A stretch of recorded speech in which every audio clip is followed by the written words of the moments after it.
Well, I'm sitting here with Mimi Secor, nurse practitioner, at our second annual MEDS meeting at the Metabolic and Endocrine Disease Summit here in Orlando, Florida. And we've had the distinct pleasure of having Mimi again with us this year. We really thank her for coming back. And she's agreed to talk about polycystic ovarian syndrome yet again, which we're seeing more and more of this particular syndrome.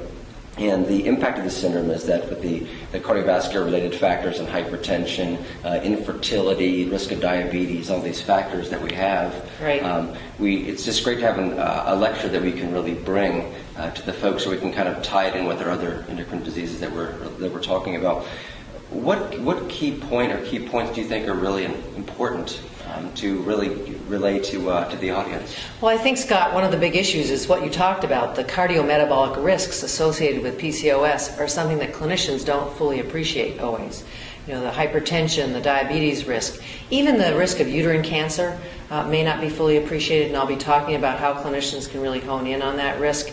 In addition to the infertility problems, the problems of high blood pressure in pregnancy, the problems of even conceiving and maintaining a pregnancy, very important. And the treatments for women in pregnancy are new and improving. So I think these are key points. Yeah, great. And it's a great topic to have to bring to the audience.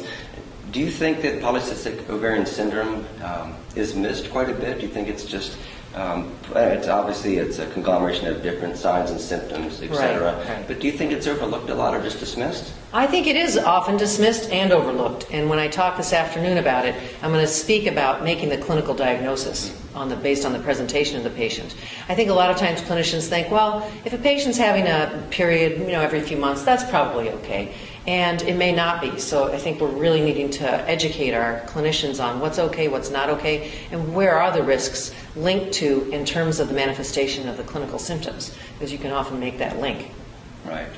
Very important to note, I guess, because it really isn't just about infertility. That's only one aspect. It's really for a woman who's desiring not to have children. The syndrome is very significant for the risk of cardiovascular disease, hypertension, etc. And we're very worried about that silent cardiovascular disease development. That's why we want to really hone in on early diagnosis and help those patients live a healthy life through lifestyle changes, through early diagnosis of lipid problems, early elevations in blood pressure, blood sugars. Very, very important, even if you're not a primary care provider.